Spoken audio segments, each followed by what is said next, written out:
Chapter 22. To the core. In the middle of the night, 3 villages in the south of the Eastern Kingdom found themselves under attack. Soldiers of the Grand Army invaded the towns and robbed the villagers of all their supplies. The villagers themselves were imprisoned and taken back to the soldiers' camp. Only one village had the courage to stand up against the army and was destroyed in the process.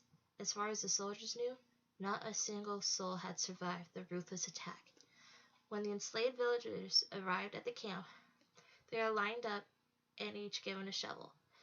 Their only instructions were to dig. "How far do they dig?" General Marcus asked the masked man. They watched the villagers work from the general's comfortable tent. "Until they hit magma," the masked man said. He cradled the dragon egg in his hand and never let it out of sight. It shouldn't take them very long to reach it. During the Dragon Age, the Eastern Kingdom was consumed with volcanoes. Dragons laid their eggs in the magma because their offspring grew at rapid rates in the heat. "And what happens if the egg is placed in the magma?" the general asked with a sideways glance at him. "I'll let you know," the masked man said, and held the egg even tighter. It was very tight-lipped, knowing his knowledge of dragons was the only thing keeping him alive. "You're smarter than you look," the general said. "General Marcus," Colonel Benton called from the back of the window. "We have finalized our plan of attack for tomorrow." The colonel and Captain Delane were standing over the general's desk. A large map of the fairy tale world had been spread out across with several flags and figurines placed in strategic clumps throughout the kingdoms. "Does the plan follow what we discussed?" the general asked him. "Yes, sir," the colonel said. "Tomorrow at dawn we will strike the kingdoms and seize their capitals. Captain Delane and his men have successfully spied on the kingdom's armies and were placed to inform you. Our army of soldiers and recruits is more than twice the size our armies put together." "Go on," the general instructed. "The ogres and 1,000 soldiers will be sent to the Elf Empire to defeat their army. We didn't obtain the exact number of the elves in the Elf Empire's army, but we estimate it's only 1,000 or so. The witches of 300 soldiers will be sent to Corner Kingdom to defeat their small army of 200 or so men. The goblins and 1,000 soldiers will be sent to Northern Kingdom to defeat their army and 1,000 men. The fugitive animals and 400 soldiers will be sent to the Red Riding Hood Kingdom to defeat their army of 400 men. The trolls and 500 soldiers will be sent to the Charming Kingdom to defeat their army of 500 men. The remaining criminal recruits and 800 soldiers will be sent to the Eastern Kingdom to defeat their army of 700 or so men. The troll and goblin territory is worthless to us. They have no authority in this world, so we won't waste our men on them." "We outnumber each of the armies, sir," Captain Delane said. "That will leave you 200 soldiers to lead to Fairy Kingdom and seize the fairy passes." "And a dragon," the masked man reminded them. "You'll have 2,000 soldiers and a dragon." "How soon will the dragon be ready?" Benton said. "Raising dragons is all about timing," the masked man told him. "Depending on the temperature of the magma and how much we feed it, it could grow to a full size in a couple of days. As long as you keep me around to properly raise it, that is." The general carefully looked over the map on his desk. The other commanders in his charge were practically claiming victory already based on the information they had, but the general wasn't pleased. There was something about their strategy that didn't set well with them. "Are you sure you haven't miscounted the armies?" the general asked. "When the brothers Grimm described each of the kingdoms of us, their forces felt much bigger." "My men returned only yesterday, shortly after you returned from the north, sir," Captain Delane assured him. "The armies of the kingdoms had been seen preparing for war in the capitals, and they were all accounted for." The general wasn't sold on the idea. He had a hunch they needed to charge the fairy palace with more than soldiers and a dragon if they wanted to succeed. "Very well then," the general said, "but I want more leverage than soldiers and a dragon before we strike the fairies. I want each of the rulers brought back alive once their kingdom is seized. Is that understood?" "Yes, sir," Colonel Benton said. "We will attack the fairy kingdom last, once all the rulers of the other kingdoms have been successfully retrieved. Captain Delane made the villagers are digging as quickly as possible, the general ordered. I want to put the egg in the magma no later than sunrise tomorrow. Captain Delane saluted and headed to the digging site. General Marquez rubbed his bald head, worrying there was information his men had missed. Lieutenant Remper hurried inside with wide eyes and exciting news to tell the general. General Marcus, a discovery was made in nearby villages. I thought you would like to see it. What is it, Lieutenant? The general asked, as if it was impossible for anything to excite him. We discovered a magic mirror, sir, the lieutenant said. This sparkled the general's interest. He knew magic mirrors had intuitive knowledge about the world.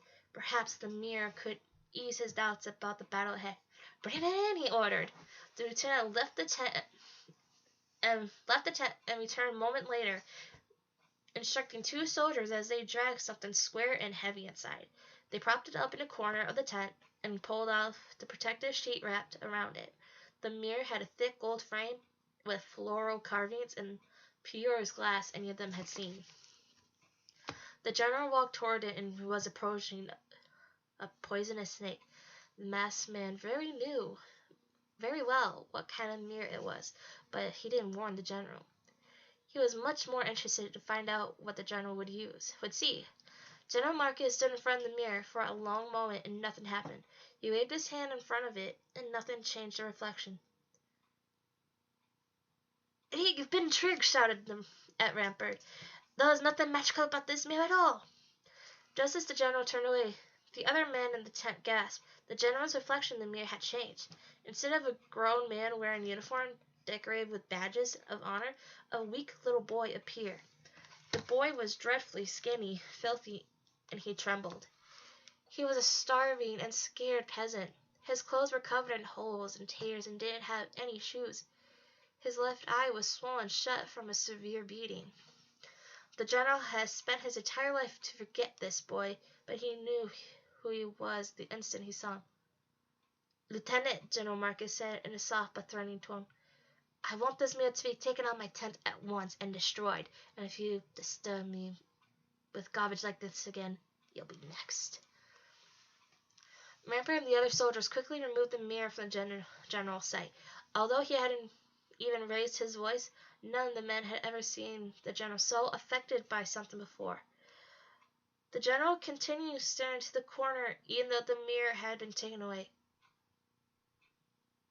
Colonel Patton, the general said sharply, I do not want to wait till dawn. Send the armies out to the kingdom as soon as they're organized. Yes, General, Colonel Patton said. He left the tent, and the masked man and the general were alone. What kind of mirror was that? General Marcus said. It was the mirror of truth, the masked man said. It reflects who someone truly is, rather than who they appear. The general became very quiet and very still. I assume you have grown up very poor, the masked man said. I guess it explains where your drive comes from. A lifetime of having to prove yourself.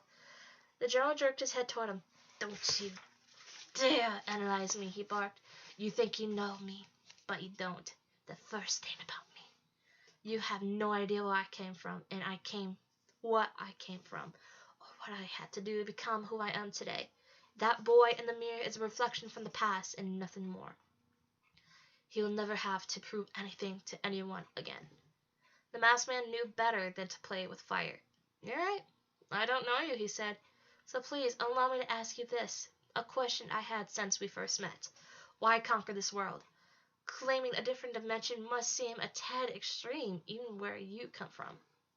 The general walked to his desk and pulled out a thick book he kept in the top drawer.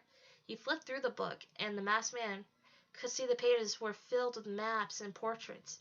It was a history book. Where I come from, this era is defined by the greatness of one man, he said.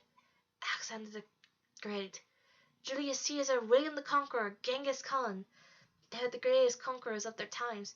Soon a man named Napoleon Bonaparte will join that list of men, unless another man conquers something beyond Napoleon's wildest dreams. Ah, I see, the masked man said. You're trying to outdo him, but surely you'll both be remembered as the greatest contributors to the French Empire. General Marcus slammed the book shut and put it away in his desk. Perhaps, the general said, but there is only room for one man in the history books. Okay, that is the end of chapter 22. Thank you so much for listening. Don't forget to subscribe if you want to hear more of the Land of Stories of Grimm, more books to come. And if you enjoyed the reading, make sure you give this video a thumbs up. But also, if you have any good recommendations for me later on in the future, don't forget to comment below those recommendations. But overall, I hope you enjoyed the reading, and I hope you have a wonderful day. Bye!